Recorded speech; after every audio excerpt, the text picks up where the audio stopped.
श्री स्वामी समर्थ. पूजा करताना डोळ्यात अश्रू येणे काय आहे त्यामागील मोठे रहस्य. मित्रांनो, बऱ्याचदा देवाची पूजा करत असताना डोळ्यात पाणी येत असतं, जांभळी येत असते, झोप आल्यासारखे वाटते. असं कधी तुमच्यासोबत होतंय का? शास्त्रानुसार पूजा करताना या गोष्टी घडण्यामागे एक मोठं रहस्य सांगण्यात आलं आहे. तर जाणून घेऊयात पूजेच्या वेळी नकळत घडणाऱ्या या गोष्टी मागील काय रहस्य आहे.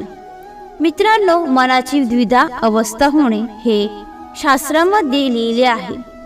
स्वच्छ मनाने आणि भक्तिभावाने केलेली पूजा सदैव देव स्वीकार करतात.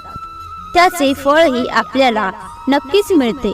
पण कोणत्याही व्यक्तीला पूजा करताना जांभळी किंवा झोप येत असेल तर त्याचा अर्थ म्हणजे ती व्यक्ती द्विधा मनस्थितीत आहे आणि त्या व्यक्तीच्या मनात अनेक प्रकारचे विचार सुरू आहेत. त्या व्यक्तीचे लक्ष लागत नाहीये, विचारांची गुंतागुंती सुरू आहे आणि ती मनाला शांतता मिळू देत नाही, असा त्याचा अर्थ होतो. जर तुम्ही संकटात सापडलेले आहात आणि त्यातून बाहेर पडण्यासाठी देवाची भक्ती करत आहात तर जांभळी किंवा तुम्हाला झोप येऊ शकते. मित्रांनो, देव काही ना काही संकेत आपल्याला देत असतात. शास्त्रात आणि पुराणात याबद्दल सांगितलेलं आहे.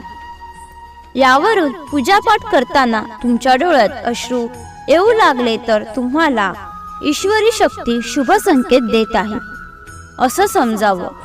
जर तुम्ही देवाच्या कोणत्याही रूपात किंवा ध्यानात किंवा पूजेत मग्न झाला असाल, देवाला मनोभावे प्रार्थना करत असाल तर त्याचा अर्थ असा की देवाच्या भक्तीत तल्लीन झाला आहात.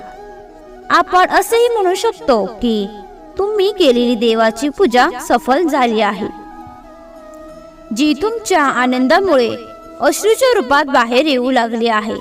आणि महत्त्वाचे म्हणजे मनापासून केलेली गोष्ट ती नेहमीच यशस्वी होत असते. बऱ्याच वेळेला असं बोललं जातं की पूजेच्या वेळेला येणारे डोळ्यातील अश्रू किंवा जांभळी याचे कारण म्हणजे तुमच्यातील नकारात्मकता ही असू शकते.